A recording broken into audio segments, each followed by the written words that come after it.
this meeting to order. Good evening, everyone. We have three agendas that we're going to be following this evening. Our first agenda is a special council meeting agenda.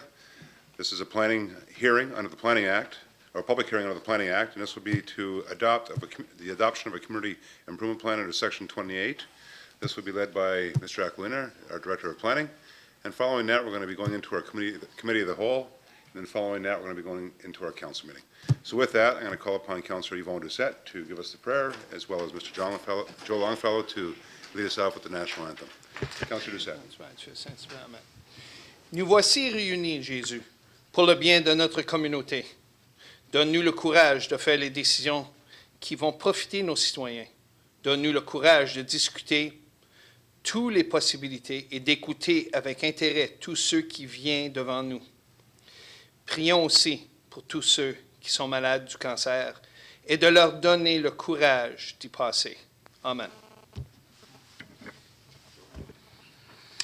O Canada, our home and native land, true patriot love in all thy sons command. With glowing hearts we see thee rise, the true north strong and free. From far and wide, O Canada, we stand on guard for thee.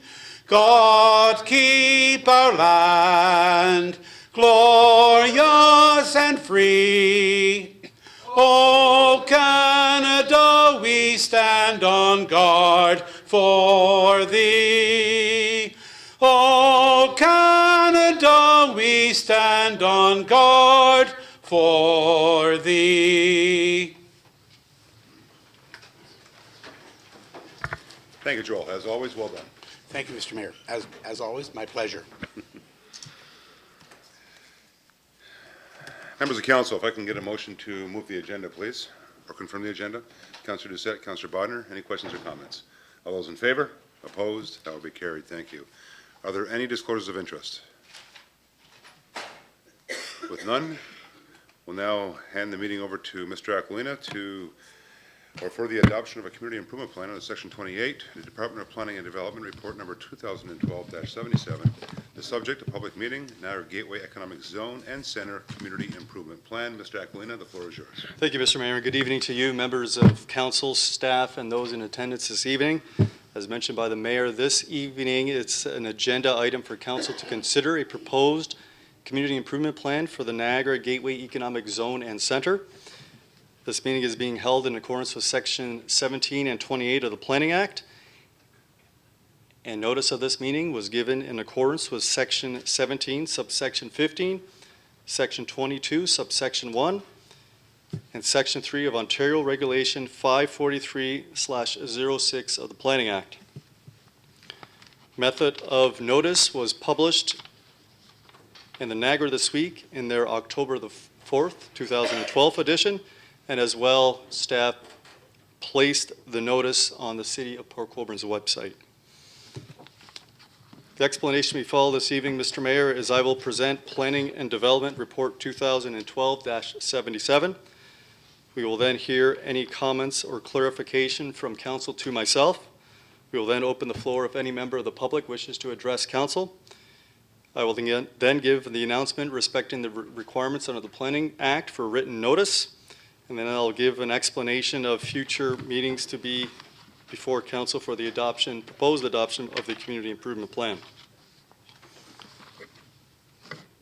This time, Mr. Mayor, I would like to present Planning and Development Report 2012-77. What I have placed before you on the computer is a slide deck that was presented to Regional Council and created by RCI Consulting, who were the lead consulting firm that actually put together the community improvement plan for the Gateway Zone and Center.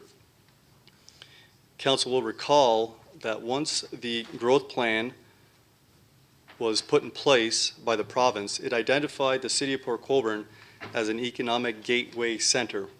There is also a zone that is also within the region of Niagara that includes Niagara Falls and Fort Erie.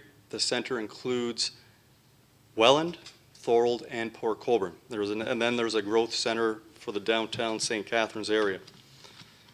Back in 2008, the region embarked on a suite of policies, being the Gateway Amendment, as well as putting together a proposed community improvement plan that would help spur development and revitalization and retention and creation of new growth through jobs and industrial employment development.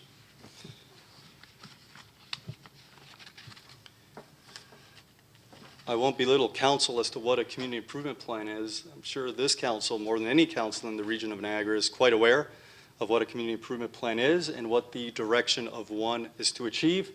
This one in particular is to create economic development and investment within the Gateway Center. And I will hone in just on specifically Port Colborne without getting into any details of Niagara Falls or Fort Erie with what it's trying to achieve. It's all the same part and parcel with what the region of Niagara would like to create. However, I'm just going to present what its impacts are to Port Colborne itself. What I'm going to show you, members of council, is the slide that actually shows the community improvement project area. And as you can see, the light yellow / beige lands, as well as the pink, are what are the community improvement project area. So those are lands within our urban area of Port Colborne. As you can see, the beige affects all employment lands within the city. This CIP would then enable, and I will get into the incentives that this will provide, will enable any new and existing or creation of more development within the city to take advantage of the programs that I'm going to speak to in a moment. The pink lands are designated as the Welland Canal Green Manufacturing and Assembly Zone. Those lands are in our urban area boundary. It's important to note that lands that are outside of our urban area boundary are not included in this CIP. We have a few tracts of rural employment lands that the city owns, lands that are privately owned as well, but they are not to be included. Council may recall a report that was brought forward to your attention that actually requested that the region of Niagara consider those lands and include those lands within the CIP area. However, the region did not feel necessary to include those lands. I'm going to back up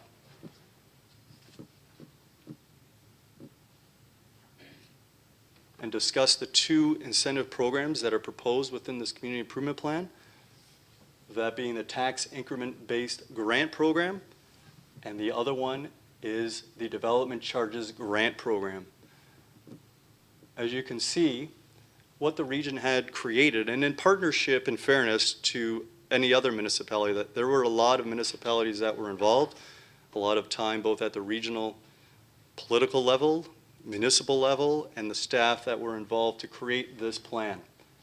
And what they created was a matrix, so to speak, of how much or importance would be proposed within the Gateway Center, and then tie that to a point system, meaning the most significant investment and redevelopment that creates jobs would score, as you can see, 5 to 11 points, anywhere from 1 job to 100 jobs. They also have included construction value, any proposed development. As you can see, the value goes from $200,000 all the way up to $40 million.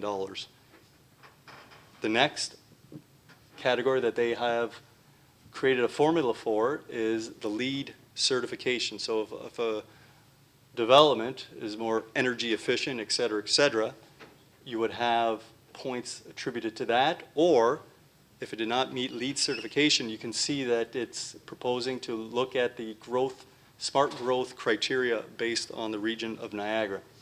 And what they have done is they have totaled the points, and then that would then attribute to what tax increment-based grants would be available. Again, the more points that are scored, and the review of that would be done both by the municipal level and the regional staff level. As you can see, again, more points equal more grant programs on the tax increment financing, as well as the development charge program. Important to note that the areas that were shown in pink actually would have a special criteria given to it that actually would have a 10-year grant program, whereas any other lands within the beige, within our urban area boundary, employment lands, would have a 5-year grant eligibility. The development charge grant program, it's a one-time grant. And again, it's based on that point scoring system that would then allow them a reimbursement. It's important to note that they need to pay all 100% of both the city's development charges and the region's up front. And then based on the scoring, they would then grant back based on the points, again. The other policy that this CIP proposes, because it deals with tax increment financing, so to speak, it needs to come back to City Council and Regional Council to be eligible. Same with the development charges. There could be significant reductions of development charges, and the CIP had proposed that Regional and City Council approve those. Members of Council, those are the two incentive programs that are provided. One thing it's important to note, going back in time, Council's direction was for city staff to look at a industrial CIP. We did do that. However, it was not a leap of faith or a risk or anything like that. We put something together knowing that the region was also embarking on the CIP. And I had mentioned to Council that ours would be done beforehand. I guaranteed it, and it was. However, what the region actually commented to City Council was they thought it was premature for City Council to adopt the industrial CIP, knowing that this was in the works. So what they are recommending that this City Council does, and other City Councils within the region that both have economic gateway center and zones, to approve this plan instead of any local community improvement plan. No other municipality in the region, however, has approved or adopted any plan. Only the City of Port Colborne has an industrial community plan, improvement plan in place. So it's important to note that Council is aware of that. Once and if this is brought forward to Council for adoption, Council will then have to make a consideration as to what it wants to do with your current industrial community improvement plan. Our plan has a few more incentives, or a lot more incentives than this plan. Again, those comments were made to regional staff. However, they were not included within this community improvement plan. So I just want Council to be aware of that. That's something that's going to be brought back to you for your consideration once this is brought to your consideration for adoption. Mr. Mayor, that does conclude my presentation on the community improvement plan for the economic zone and center. I will then ask if any member of Council has any questions or clarification to myself. Thank you, Mr. Aquilina. Members of Council, are there any questions or comments?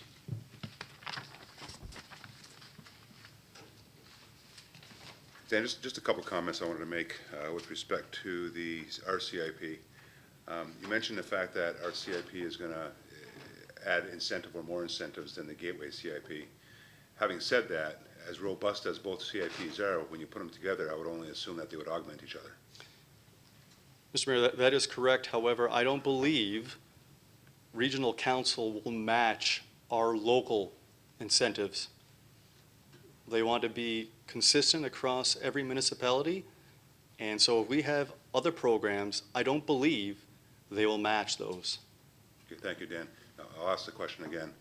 Essentially, what we have here is we have regional incentives, but to augment those regional incentives, we have municipal incentives so that when investors come into Port Colborne, they'll be able to take advantage of regional incentives, but they'll also be able to take advantage of municipal incentives. That's correct, Mr. Mayor. If council wants to keep the current CIP in place, absolutely. And just as an FYI to members of council, we did bring a report forward at regional committee last week, and that report outlined the next steps that the region is going to take with respect to moving forward with not just the CIP, but the Gateway Center and the Gateway Zone. And as chairman of that committee and sort of the committee that led this whole process for the past 2 years, one of the things that we're very, very eager to do is brand this as a part of our overall regional economic strategy.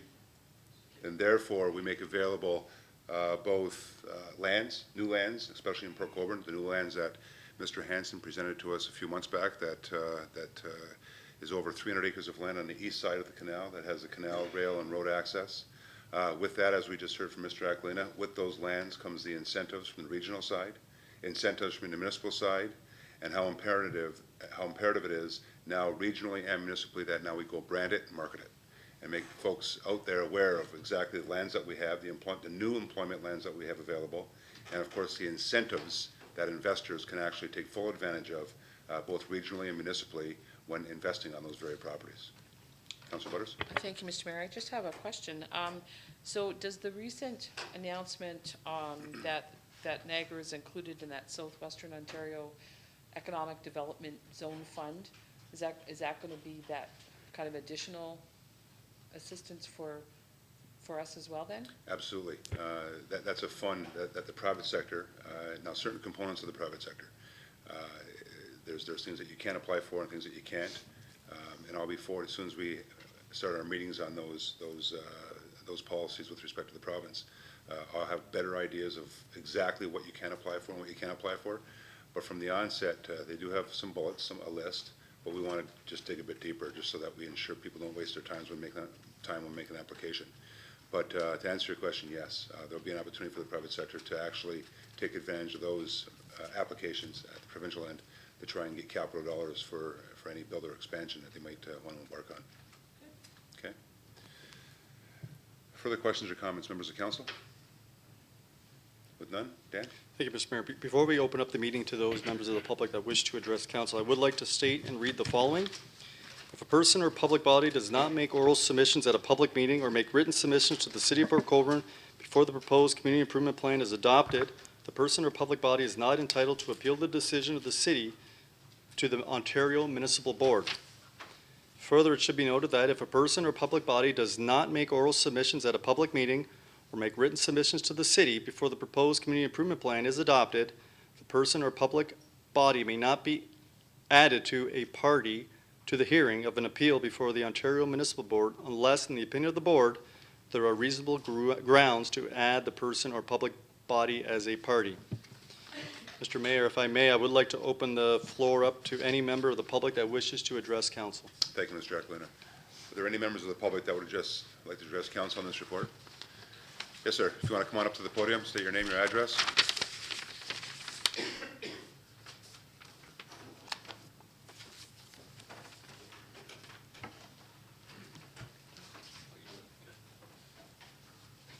John Main, I live in Port Colborne. The one thing I just wanted to ask Dan was the development charge grant. Does that only include development in the gateway or existing businesses or industries that are planning to expand? Thank you, Mr. Main. Mr. Aquilina? Thank you, Mr. Mayor. To answer the question, if it is considered to be employment, then it would be eligible to receive that grant amount. Thank you. Are there any other comments from the members of the public? With none, Mr. Aquilina. Thank you, Mr. Mayor. I would like to also read the following. And there is a sign-in sheet, I believe, in the back if any member of the public wishes to receive notice of council's consideration or adoption, depending on what council so chooses. If you wish to be notified of the adoption of the proposed community improvement plan, you must make a written request to the clerk. Only those persons of public bodies that give the clerk a written request for the adoption bylaw will be given such notice. Mr. Mayor, I will then have a recommendation report for your consideration at an upcoming council meeting, more than likely the last meeting in November. Thank you, Mr. Mayor. This does conclude my meeting. Great. Thank you, Mr. Aquilina. Members of council, if I can have a motion to adjourn this portion of tonight's agenda. Councilor Doucette, Councilor Steele. Any questions or comments? All those in favor? Opposed? That will be carried. Thank you, members of council. We'll now move on to our committee of the whole agenda. Madam Clerk, are there any addendum items this evening? Thank you. None this evening. Thank you, Ashley. Members of council, if I can have a motion to confirm the agenda, please. Councillor Danch, Councillor Bodner, are there any questions or comments? All those in favor? Opposed? That will be carried. Thank you. Are there any disclosures of interest? With none, we'll move on to items requiring a separate discussion. Members of council? Councillor Butters. Yes, Mr. Mayor, item number 14.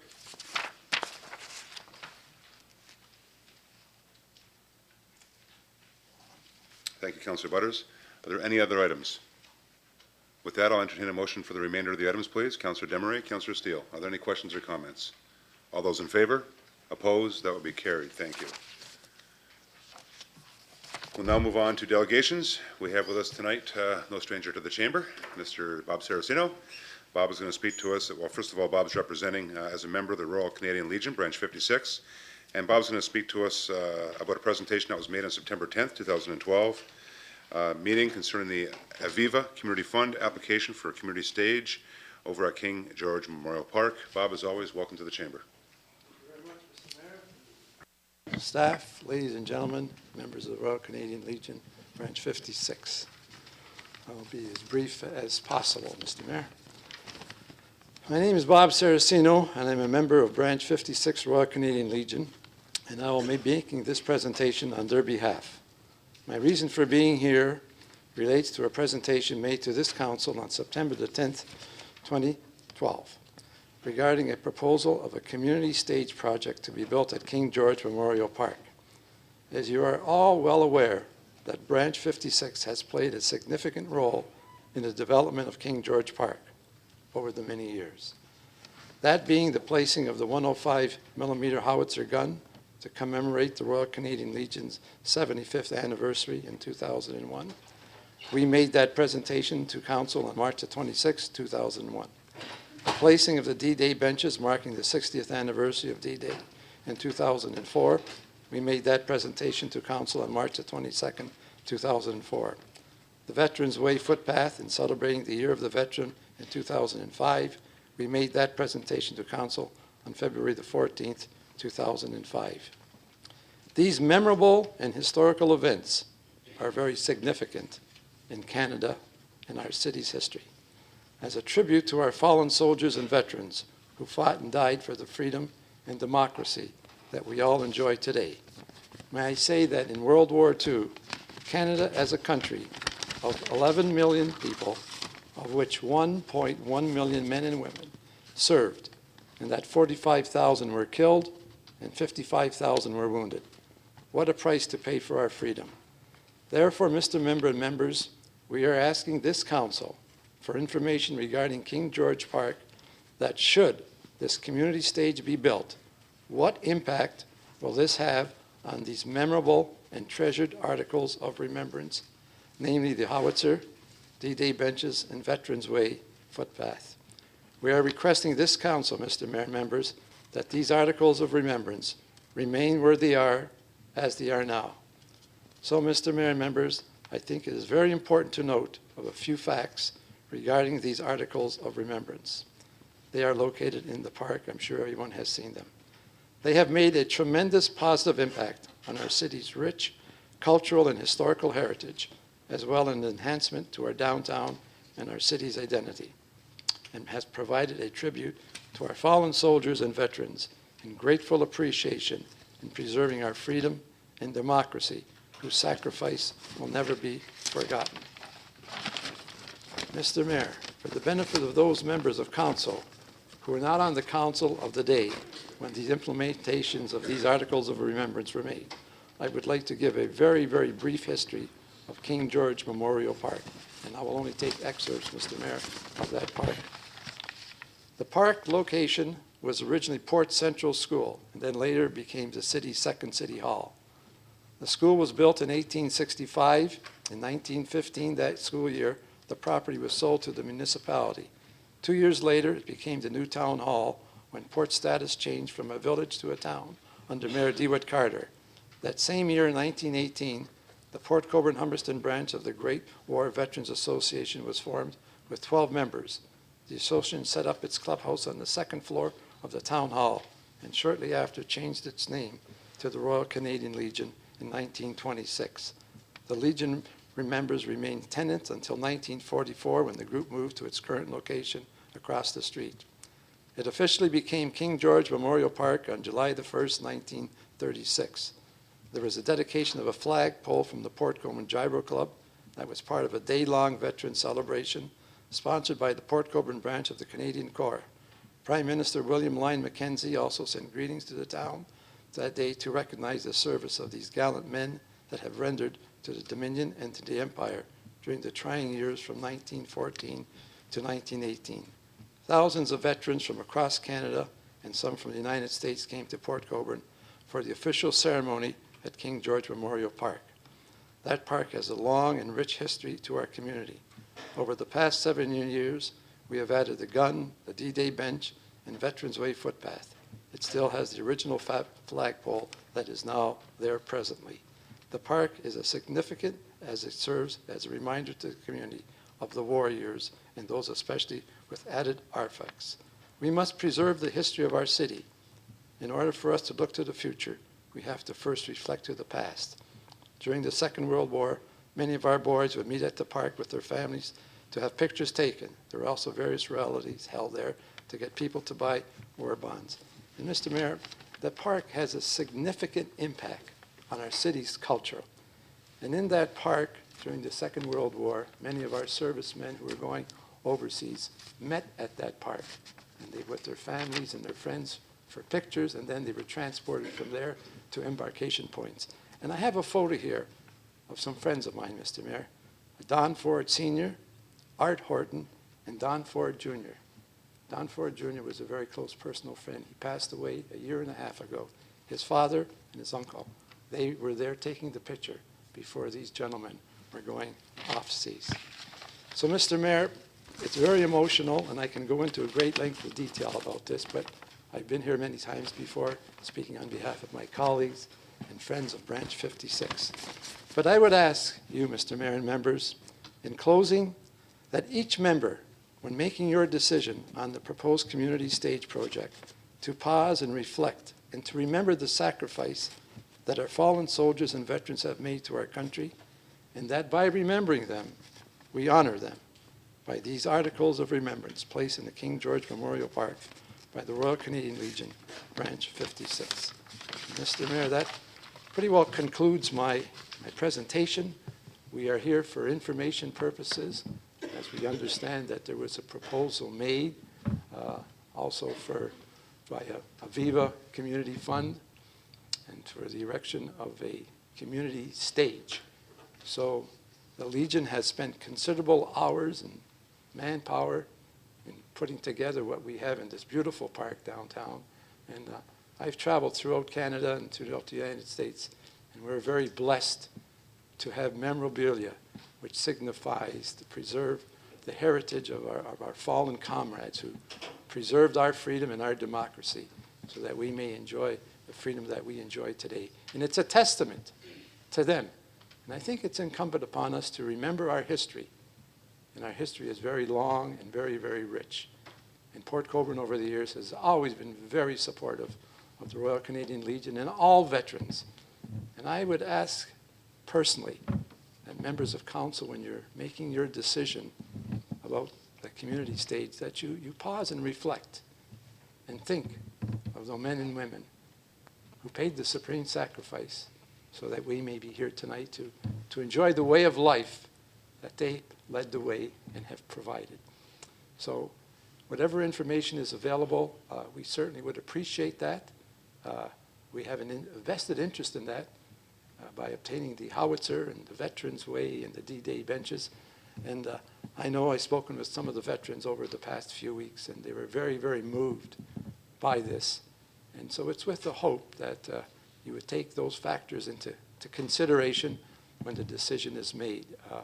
So with that, Mr. Mayor, I just want to say to my colleagues, the president of the branch, Gary Bozzato, was here along with members of his executive here. And if there's any questions, we certainly would answer them as best as we can. But it's very important that we address this item. And I know I've spoken to many of the widows and grandkids of soldiers and what have you. And it's an emotional time, Mr. Mayor, and I'm just here asking this council, it's unfortunate that the Legion was not notified that a presentation was made. I think it would have helped greatly. However, we're here now to ask for whatever information is available, provided to us, and that we may be in a position to address it further. So, Mr. Mayor, with that, I'm available for any questions. Thank you, Mr. Saraceno.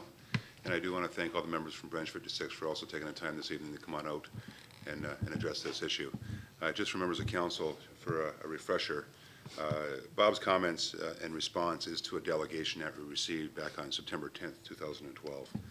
That delegation was a presentation, like Bob's, by Mr. Mark Robinson, who is part of a steering committee consisting, I believe, of Regional Councillor Barrick and yourself, Councillor Doucette, and basically presented to council and asked for support of the Viva Community Fund competition for funding of a community project to build a permanent stage in Market Square. Mr. Robinson was in attendance and provided council an overview, with an overview of a proposed application to the Viva Community Fund to support the construction of a permanent stage in Market Square, and requested council support of the application. A copy of the presentation is actually attached in our minutes of that meeting. It was moved by Councillor Elliott and seconded by Councillor Steele that council supports the submission of an application under the Aviva Community Fund competition to secure funding for the purposes of the construction of a permanent stage over at the Market Square. Mr. Aquilina, wherever you are, there you are, in the gallery.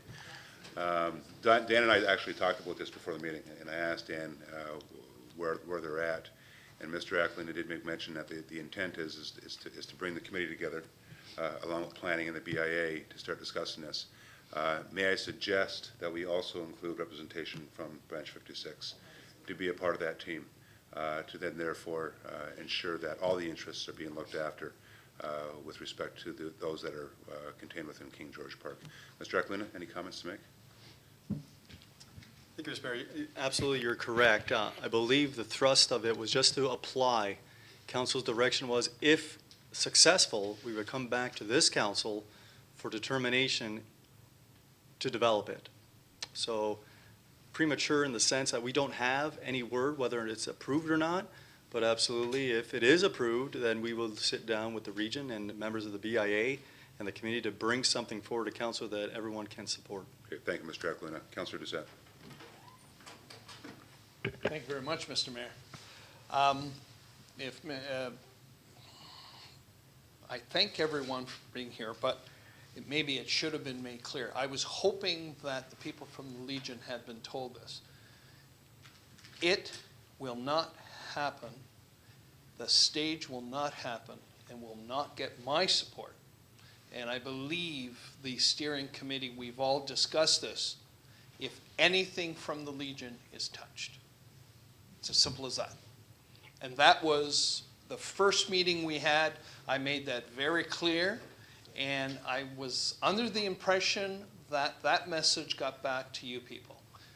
I'm sorry if it hadn't, if it hasn't, and I fully understand your concerns. It was a big concern of mine. It should not touch any memorabilia that is there. If it's going to go there, it's going to be a permanent structure that will add and maybe give you people a place where you can do some presentations. That's the idea behind it. But the memorabilia that is there now will not be touched. And if for any reason it is, they will lose my support. I can only speak for myself. They will definitely lose my support. And Mr. Saraceno can guarantee you that when the Hollitzer went in, I was one of the main supporters of it at the time. It will not be touched.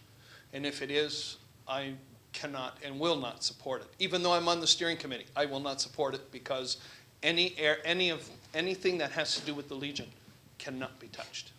I made that very clear, and it's something very sentimental for me as well, and I cannot allow it, and I will not allow it. And I believe the steering committee has indicated the same thing. But I really feel bad about the fact that it did not get back to you.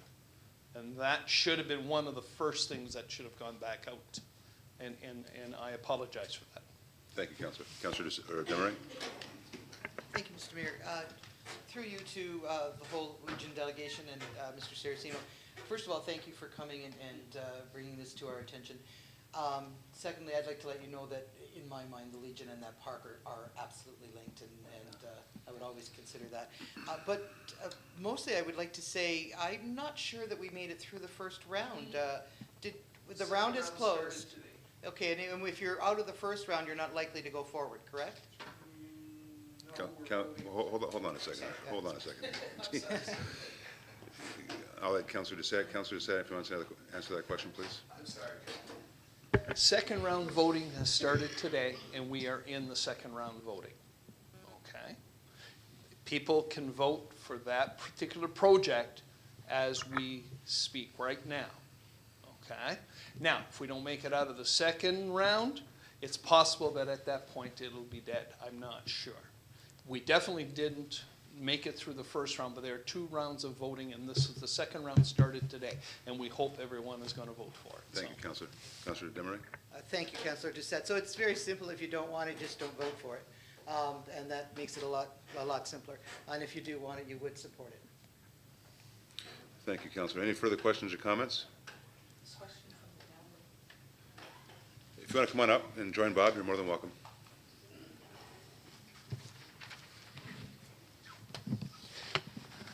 I'm Gary Bizzato, president of the branch.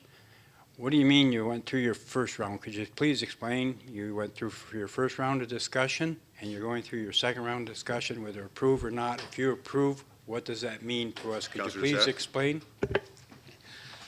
The idea of the first round and the second round is strictly Aviva itself. You have to go on the computer and you have to vote for a particular project.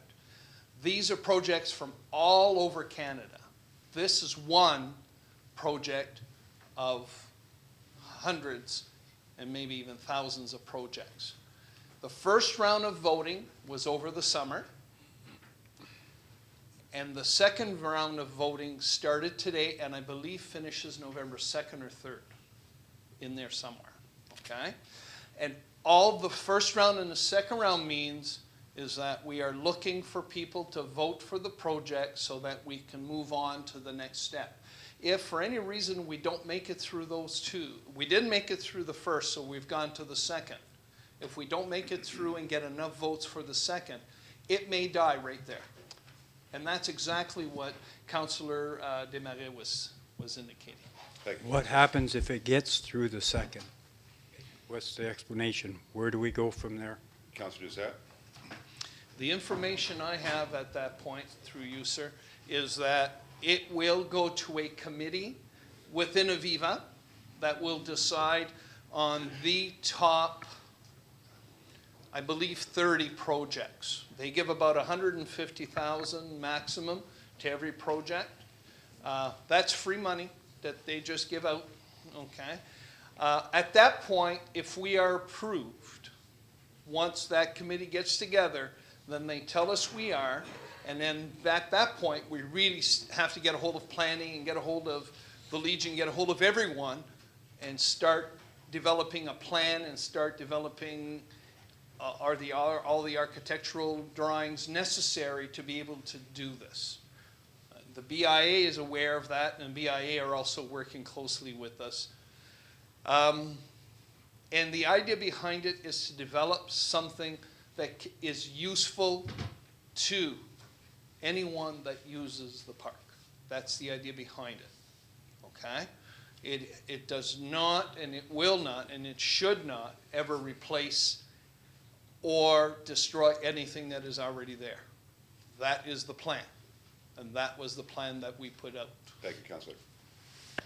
Members of Council, are there any further questions or comments to the presenter? Councillor Demeray? Thank you, Mr. Mayor. Again, I think it's really important that we clear up that this is not council-driven.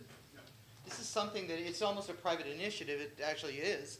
It just so happens to have a counselor and a regional counselor that are working with the private individual that wanted to bring it forward.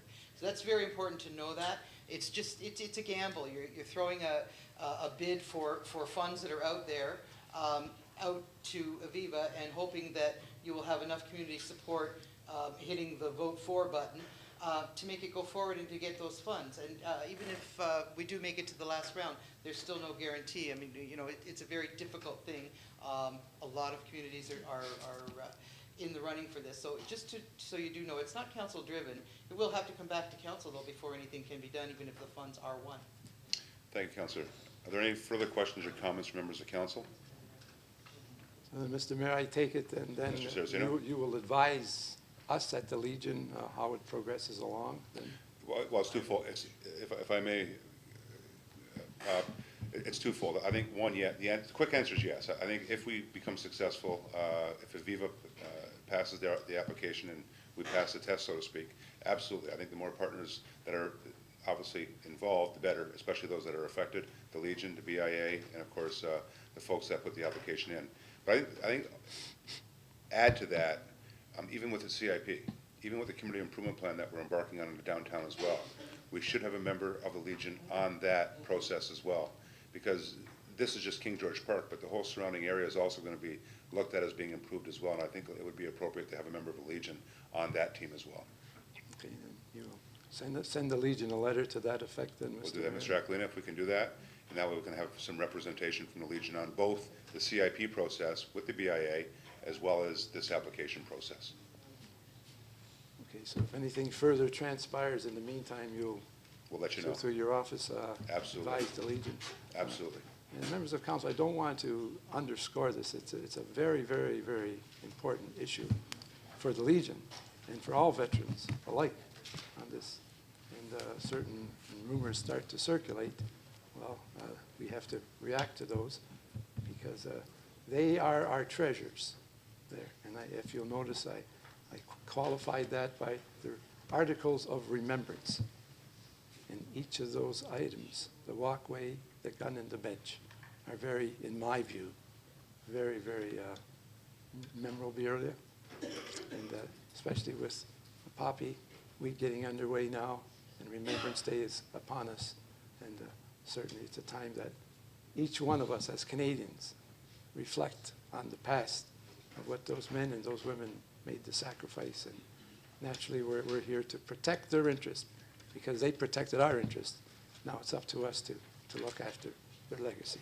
So thank you very much, and we appreciate that. Thanks, Bob. Appreciate your time. And once again, to all you folks from Branch 56, appreciate your time this evening as well. Thank you. Members of council, with no further questions or comments on that issue, we're going to move on to my report. Just quickly, I started mentioning it when we spoke about the CIP that Dan presented during the special meeting of council. Last week during committee week at the region, we did have a report presented to Regional Committee, Public Works, as well as Planning, ICP 96-2012, that now takes the next steps for the Gateway plan, and this being a marketing plan. And now that, members of council, we have a major component of Niagara's economic strategy now in place vis-a-vis the CIP and the Gateway Zone and Center strategy, it's now time that we aggressively brand Niagara as a whole, and that would be WHOLE, as well as those that are contained within the economic gateway here in Port Colborne, us being a part of the center, along with those partners up the entire or down the entire Welland Canal corridor to St. Catharines. This report, members of council, and I'll get you a copy of it, speaks about branding Niagara, but as Dan mentioned during the public meeting, was it also offers the robust menu of what is available to investors from within, and when I say from within, I mean those existing investors, as those coming to Niagara. We are establishing a front door so that it's a one-stop shop. It's a single point of contact when clients do contact either Niagara or the City of Port Colborne. So it would be either our EDO or a member of the regional team working as part of one team, as well as coordination. Who's going to coordinate those folks, and that once again being the team which includes both the EDOs as well as the regional team. And as I mentioned earlier, I have to give a lot of credit as chairman of the committee to all those that were involved, both regionally and locally. I know Councillor Bodner, you've been a part of the team as well, and Councillor Barrick has been a part of the team. And congratulations to you folks for taking the time to do that, because it has been a 2-year process and it has been sometimes trying.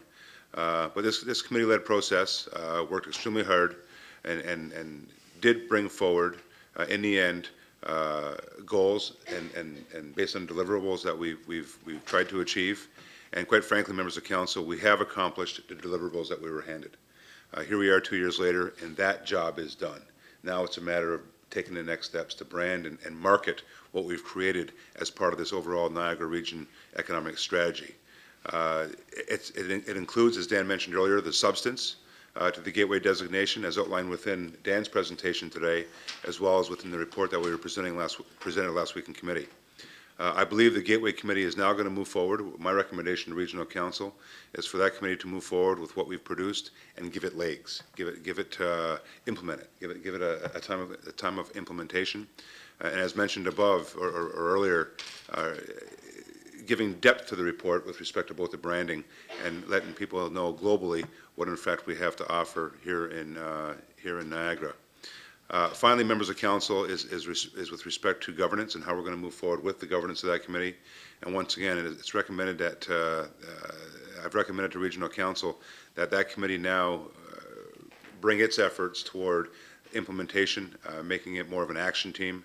That would include the Gateway Committee, an industrial advisory panel, our economic development offices, ICP committee at the region, our development services committee at the region, corporate services at the region, and of course the EDOs from different municipalities. This will give it continuity. It'll be a disciplined approach, and it'll be a one-stop shop for investors to come into Niagara, only having to deal with one shop versus having to deal with municipal, local, private, this person, that person, and everybody else that they traditionally have had to deal with when coming into Niagara. There is a macro economic development issue attached to this, of course, with the gateway, but there's also micro components of the gateway vis-a-vis Port Colborne and the different municipalities that the gateway has identified and the strategies identified, and it's our intent to move that forward. So with that, members of council, stay tuned. As Dan mentioned, there's going to be a lot more coming down the pike in terms of this economic strategy for the region of Niagara.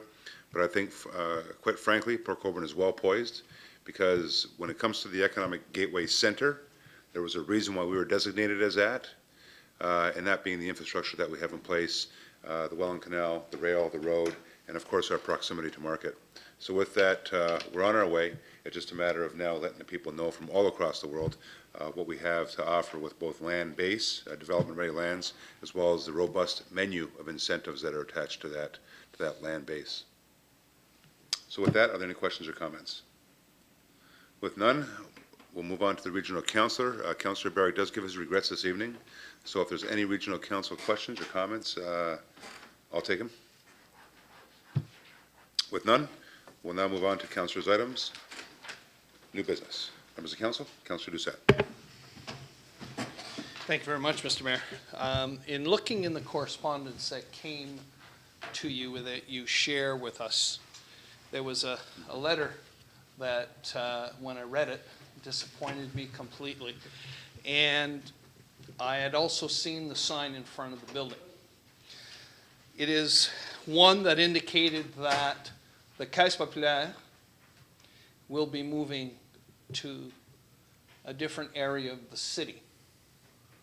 The Caisse Populaire has been a critical part of the French community, a critical part of the east side area, and they've decided to move on.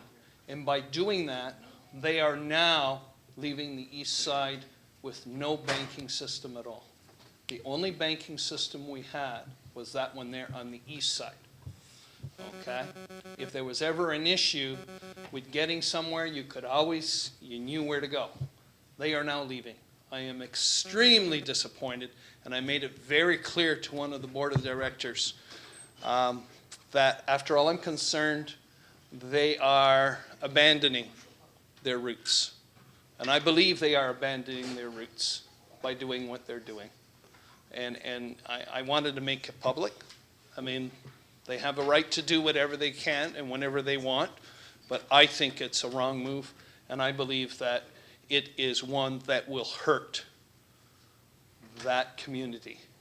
And I'm extremely disappointed in that move. Thank you, Councillor. Further new business, Councillor's items. I have Councillor Desmarais, then Councillor Danch, and then Councillor Butters. Thank you, Mr. Mayor. Through you, Mr. Mayor, to, I guess, Mr. Aquilina. I have a question, and this is going to sound strange, but I have a question about farm animals in Ward 2. I'm going to call them farm animals, but I'm talking in particular chickens and pot-bellied pigs. And I wonder if they are legal, and if so, what kind of regulations sit around them, and if not, then we may have an issue. Thank you, Councillor. Mr. Aquilina? Thank you, Mr. Mayor, and through you to Councillor Desmarais, there's no such thing as a strange question. In fact, no such thing as a bad question. Our zoning bylaw is what governs and controls what types of animals you can have on property. In order to have farm animals, as what you mentioned, you need to be either zoned rural or agricultural. If there's a particular property that has this, then we would act on a complaint and enforce the zoning bylaw. Thank you, Mr. Aquilina. Councillor? Thank you, Mr. Aquilina. Then we do have an issue because I've just, in the last few days, found out about 3 properties that are housing both pot-bellied pigs and chickens, actually both on all 3 properties. And in mentioning it to Councillor Doucette this evening, he said he knows of many. So now obviously there's an issue. People have to understand that this isn't, Ward 2 is not farm country. So possibly we could get together and find something to do about all of this. If you have received a complaint. Yes, I do have one complaint. Councillor, I'd submit it. Okay. Great, thank you, Councillor. Councillor Danch and Councillor Butters? Guess through Mr. Mayor to Ron there, we spoke briefly beforehand. I just wonder if you could give us a little heads up on the construction on Main Street and when we're going to finalize this for the people in the street. Thank you, Councillor. Mr. Hanson? Through you, Mr. Mayor, if everybody on council remembers, there were maintenance periods with regards to the Main Street revitalization. The infrastructure work that was done with the sidewalks and so on, that maintenance period is expiring. So what we did was prepare a deficiency list for the contractor, and what you saw in the last week or so, Councillor Danch, was a rectification of some of the damaged concrete that was in there. Some of those panels have been replaced.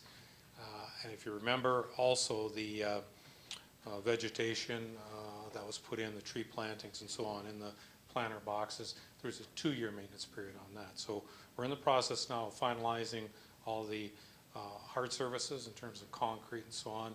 And secondly, trying to get all the dead vegetation, the dead trees that are out there, getting those replaced at the appropriate time, which could be now, and then have that go forward to next year with the final maintenance on the vegetation portion of the rehabilitation. Thank you, Mr. Hanson. Councillor? Thanks for the update on that, and I hope everybody on Main Street hears this because I don't mind answering the questions, but they certainly do come my way. The only thing I forgot to ask you was about the garbage can that was damaged right next to I don't know parts there. Fortunately, it was hit by a car and no fault of anyone but the car, but it hasn't been replaced, and I believe that was back in July, so maybe we could put that on the list, a nice black garbage can. And the light that's in that parking lot tends to flicker on and off. I don't know if it's a faulty whatever, but hopefully we could look into that at the same time if you could. Thank you, Councillor. Mr. Hanson? That's fine. We'll look at those tomorrow. Great, thank you, ma'am. Councillor Butters? Thank you, Mr. Mayor. 2 things. First off, happy thing, the Moonlight Madness yard sale is going to happen this Friday at St. Pat's Church Hall. It starts Friday night at 6 o'clock. It is the craziest yard sale you've ever been to in your life. There's a bake table that has like Halloween goodies that are made by extraordinary bakers in our area for us. We will be at the hall all day Friday, so anybody that has this urge to purge useful items, we are happy to accept that as a donation for our yard sale, and it'll go on all day Saturday as well. We have some of the most interesting things come in there over the last couple of years. It is well worth stopping by to check it out. So all those in you in COGECO land, either donate to the sale, come to the sale Friday night, or come Saturday, and you will be supporting a really good cause, the spay-neuter program for the cats in Port Colborne. through the Port Colborne Feline Initiative. So that's my good news story. My other one is, I had a request from some neighbors where the old Humberston School was. I guess the grass hasn't been cut there forever. And the people on the south side of Clowley Street East, you know, they take pride in their lawns and they try to keep their stuff trimmed up. So could we contact the owners and just ask them to get in there and do a bit of bush hogging? That's probably was what it needs at this point, is bush hogging, because it's pretty out of control. Great. Thank you, Councillor Butters. Thank you. Question, Dan, who does own that property? Mr. Mayor, through you, the Public School Board of Niagara. Okay, so we can get a letter out to them. Absolutely. Informing them of their responsibilities. Yes. Great. Thank you, Mr. Aquilina. Further new business and/or comments, Councillor Doucette. Thank you very much, Mr. Mayor. Forgot one important thing. Ward 2 meeting. The best meeting we had was at Tim Hortons last year. We tried everything else. Tim Hortons worked. So we are now going to be at Tim Hortons November 7th. Both Councillor Desmarais and myself. Everyone is welcome. And let's sit down and let's chat at what's going on in Ward 2 and the whole city. So Ward 2, Tim Hortons, the one on Highway 3, corner of Elizabeth and Highway 3. We'll see you there, 7 o'clock. Thank you, Councillor. Any further new business, Councillors' items? With none, we'll move on to staff. Any comments or updates for us? Mr. Heil. Your Worship, there were a number of initiatives that Council had instructed staff to follow through on in respect of standards review and audit. And we have been diligently trying to get to it.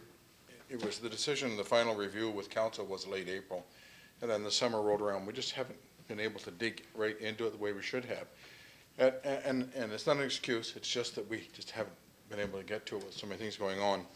We are currently working, the mayor held a meeting with all the directors a couple of weeks ago to try and kickstart it, to keep it going. And he will be, and I'll speak for the mayor, but he's going to be calling a meeting in council to try and deal with some of the issues. But a part of what we'd spoken about in April was trying to, I guess, do a preliminary evaluation on some of the discretionary services that council has. And there were a number of questions that we'd spoken to in the presentation, 5 or 6 questions that we'll be sending out. We will be proceeding with that in bits and pieces so that council can go through very quickly on your iPads and respond to the survey through SurveyMonkey, and that'll be a beginning component to start the, I guess, the rating or the ranking of the more important versus the lesser, but still important issues that council is currently managing and authorizing in its discretionary column. And then we will be getting into, beyond the discretionary stuff, the more important, the services which are supportive of the legislative ones. The core services will be the next review. I just want to give you a quick update. Over the next couple of weeks, you will see that starting to come out to you. And hopefully you can take a few minutes on your iPad and to respond to the survey monkeys that will be coming out. Thank you, Mr. Heil. No further updates, guys? Members of staff? Everybody's good?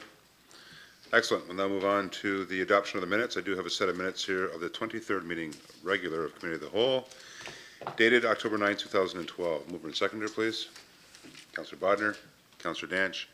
Questions or comments? All in favor? Opposed? That will be carried. We'll now move on to the items for separate discussion.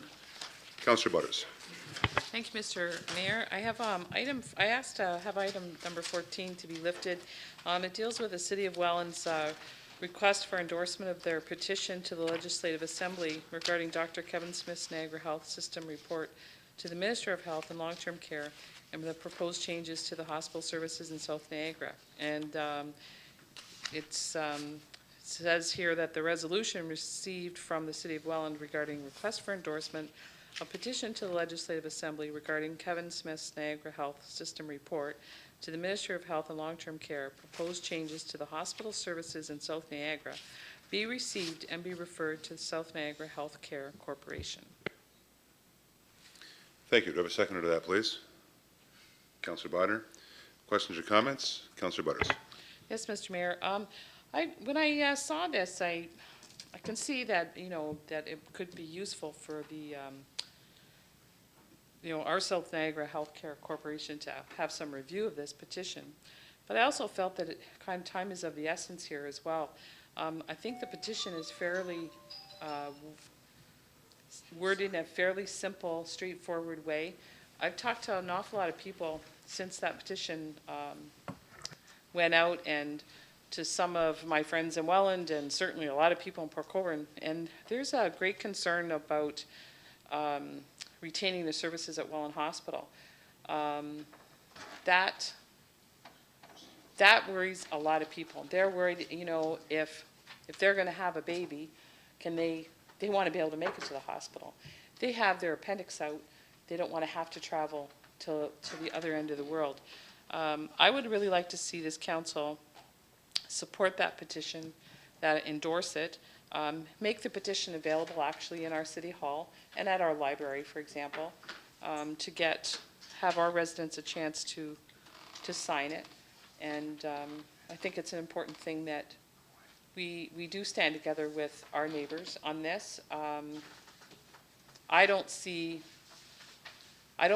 another hospital being built in Niagara Falls, and that's not South Niagara anyway. I mean, whoever dreamed that up is definitely geographically challenged. So I think it's important that we try to keep something of what we have here. And so I'm going to suggest that we do endorse that petition and do our best to make it available to our citizens here. Thank you, Councillor. Are there any comments or questions further? Councillor Bodnar. Thank you, Mr. Mayor. Well, I don't have a big problem with the petition except the last line in the petition where it says that, first time reading off of this iPad thing, hang on, bear with me, that no services are to be moved until this new South Niagara Hospital is open, which is fine, but then the petition goes on to say, and request that any approval for a new Niagara South Hospital include a site that is centrally located in Welland. And I think that makes us go right back to where we were before, fighting amongst each other. Where is this hospital going to be located? While we may not all like the Niagara spot, do we want to get back into that again where the government can say, well, they can't make up their mind and, so I can support having this except really for that last line. And to get my support, we'd have to remove that last line. Thank you. Thank you, Councillor. Councillor Danch. Just in support of Councillor Butters and that, the petition, I spoke with our city clerk today, and she's faxed a copy over to me, and it's going to be sitting on the counter of my store on Main Street. Anybody who wants to sign it, I'll certainly have it there for you tomorrow morning, 8 o'clock. Thank you. Thank you, Councillor. Any further questions or comments? I'll just make a quick comment. I would suggest that we do make or move this, as the recommendation states, over to the South Niagara Healthcare Corporation. The reason for that is because we are going to be having a meeting within the next few weeks to discuss critical care pathways.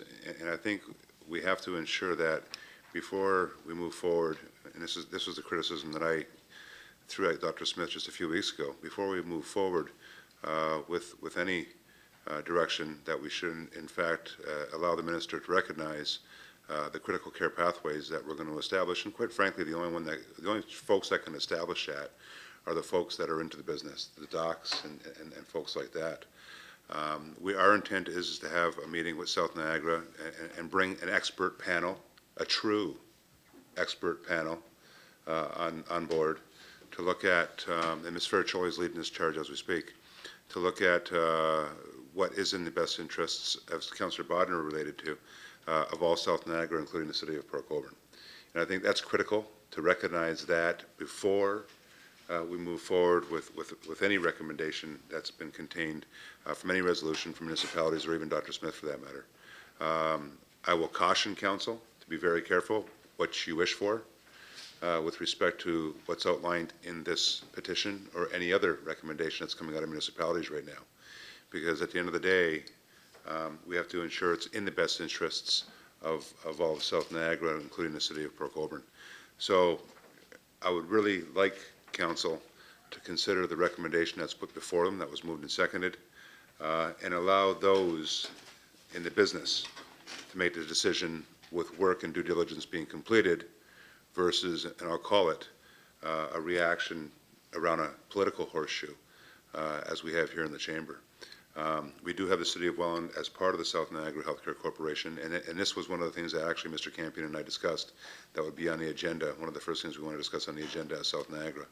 So I would ask council that, to allow it to go to that forum, where there is representation from Welland, from Fort Erie, from Port Colborne, from Waynflete, all around that table. And again, I would ask council to allow this to go to that, again, that forum, versus making a decision here this evening. And of course, from there, and any recommendation that will come out of that committee can then be brought back to the respective councils for endorsement. Councilor Butters? Maybe I'm misunderstanding what the critical care pathways piece is about. To me, that is more of a, and if I'm wrong, please tell me. Isn't that more of a for like severe trauma cases? Is No. that? It's for all CTAS levels, but whether it be 1, 2 trauma levels, with what we're working with Clyde on right now, and then of course as well 3, 4s, and 5s. Where are you going to go if you have a lump or bump or a stitch? Are you going to go to a UCC here in Port Colborne, or as this petition actually asks for, are we going to go to Welland? Are we going to go to Niagara Falls? Whether it's a stitch, whether it's maternal, whether it's OBS.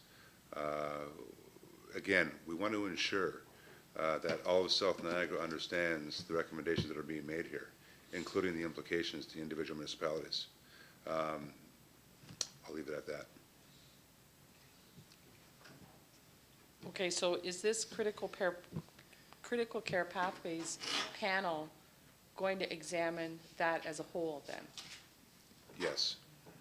So including like where you have babies, where you Yes. have your appendix out, Yes. blah, blah, blah. Yes. And how is that going to be different from what we already have done through this process? Like what in terms of the additional, outcomes? yeah, what additionally will we get from that we don't already know? Well, 2 things. One, I can't predict the outcomes of the actual session. But secondly, what we're hoping for is partnerships with respect to other areas, jurisdictions, such as COLIDA in the States, especially when it comes to CTAS 1s and 2s with respect to trauma, but also with respect to if we're going to have one hospital versus having the existing hospitals versus, or in comparison to having the hospital with the 2 UCCs, and this is the critical part, Councillor, where those UCCs are located. Yes, but I'm talking about like a hospital situation as opposed to an urgent care center.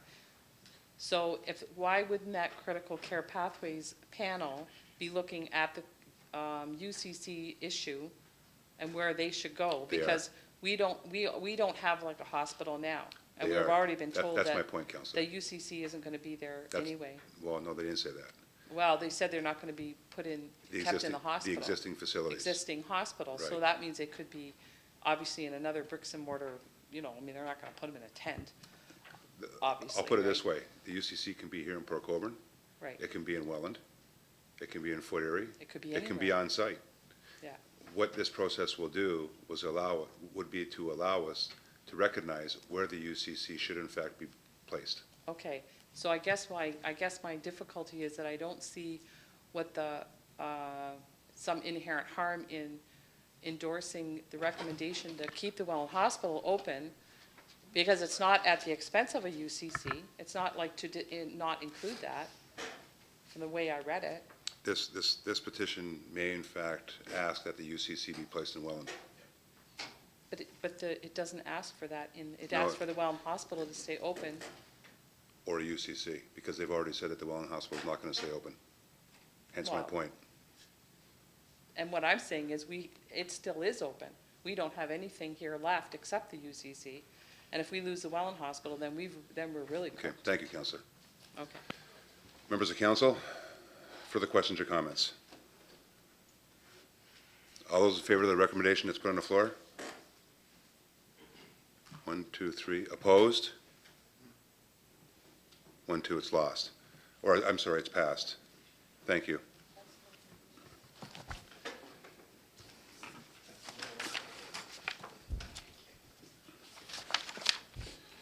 Members of council will now move on to notices of motion. Are there any notices of motion?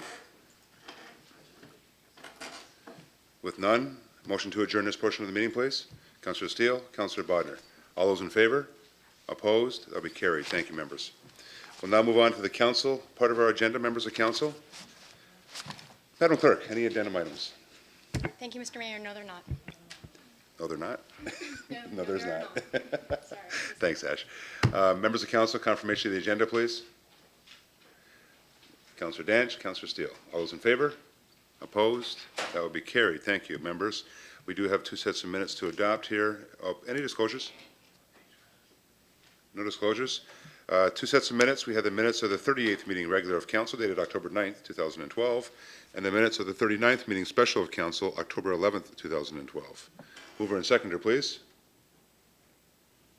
Councillor Danch, Councillor Steele. Questions or comments? All those in favor? Opposed? That will be carried. Items requiring a separate discussion? Mover and seconder for the items that are listed. Councillor Demaray, Councillor Bodnar, questions or comments? All those in favor? Opposed? That will be carried. Thank you. I do have 4 proclamations, Madam Clerk, this evening. I should have a full glass of water, I guess, eh? I'll be looking for a mover and seconder for these proclamations, members of council. The first being that I, Mayor Vance M. Badaway, do hereby proclaim October 26, 2012 to November 11th, 2012 as Poppy Week here in the city of Port Colborne in honor of the men and women from Port Colborne who gave their lives during the 2 World Wars and the Korean War. That further, the citizens of Port Colborne are encouraged to participate in Remembrance Day services over at H.H. Noel Park on Sunday, November 11th, 2012, beginning at 10:45 a.m. Mover and seconder, please. Councillor Steele. Councillor Bodnar, questions or comments? All those in favor? Opposed? That will be carried. Thank you, members. The second proclamation is whereas years of research confirms the benefits of high-quality childcare for young children, intellectual, emotional, social, and physical development, and later life outcomes. And whereas childcare promotes the well-being of children and responds to the needs of parents, childcare workers, and the broader community by supporting quality of life so that citizens can fully participate in and contribute to the economic and social life of their community. And whereas many studies have shown trained and knowledgeable early childhood educators and child care staff are the most important element in quality child care. Now therefore, I, Mayor Vance M. Badaway, proclaim October 24, 2012 as the 12th Annual Child Care Worker and Early Childhood Educator Appreciation Day here in the city of Port Colborne, in recognition of the education, dedication, and commitment of child care workers to children, their families, and the quality of life of the overall community. Mover and seconder, please. Councillor Butters, Councillor Demaray, questions or comments? All in favor?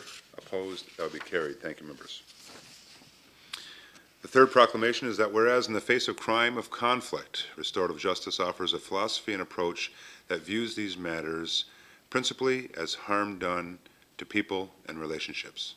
And whereas restorative justice approaches strive to provide support and opportunities for the voluntary participation and communications between those affected by crime and conflict, those being victims, offenders, and of the overall community, to encourage accountability,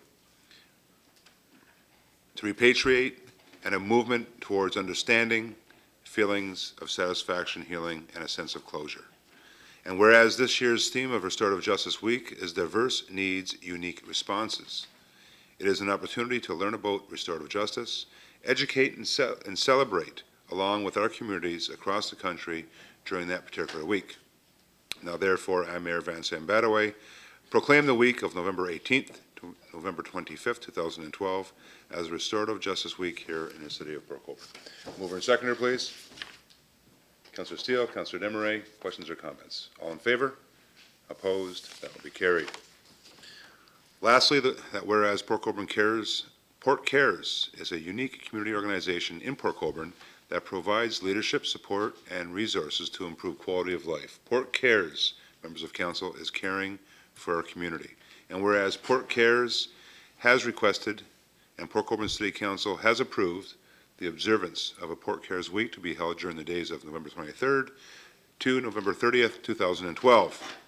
And whereas observance of Port Cares Week would encourage a broader interest in all that happens through Port Cares and promote ongoing and new supporters to the organization.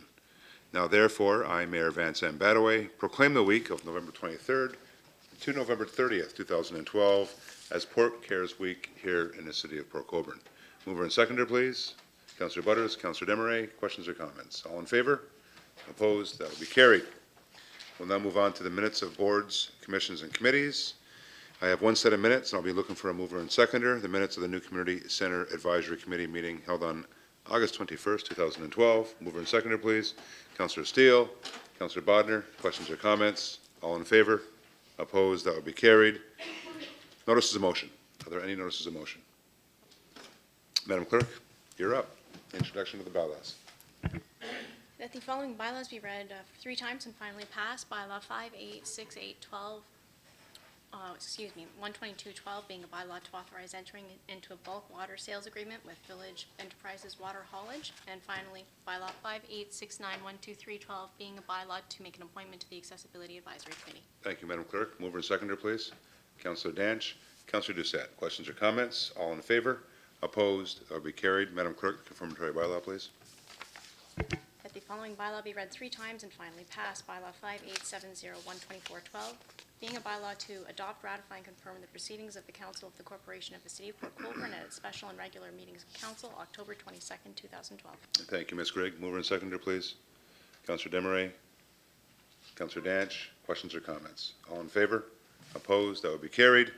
I'll now be looking for a mover and a seconder to go into closed session to deal with the minutes of the portion of the October 9th, 2012 regular council meeting and the October 11th, 2012 special council meeting, as well as a verbal report from myself concerning correspondence received October 12th, 2012, concerning the potential disposition of municipal property located on Walnut Street pursuant to Municipal Act 2001, subsection 2392C, a proposed or pending acquisition or disposition of land by the municipality or local board. Mover and seconder, please. Moved by Councillor Steele, seconded by Councillor Desmarais. All those in favor? Opposed? That will be carried. And before I hammer the gavel down, for those that are interested, that are watching on COGECO or in the gallery, our next meeting will be Tuesday, November 13th, 2012, here in the chamber, 6:30 p.m. start, Committee of the Whole and Council, followed by Monday, November 26th, 2012, Committee of the Whole and Council, 6:30 p.m. Going to Councillor Butters' comments with respect to healthcare and the motion that was passed tonight, on the same evening, Monday, November 26th, I'm sorry, on the same day, Monday, November 26th, 2012, the South Niagara Healthcare Corporation will in fact be meeting, and anybody, any member of the public that is interested in attending that meeting, please, by all means, come out and attend. The meeting, it's tentative at 1 o'clock in the afternoon, but we'll be firming that up once we get all the schedules from those folks that are actually going to be involved in the meeting, and that, of course, will be publicized as well on our website, as well as hopefully throughout the media. Councillor Bodner? Will it be on our website, the city website? Yes, it will be. Yes, it will be. Okay, so with that, all those in favor? Opposed? That will be carried. Have a wonderful week.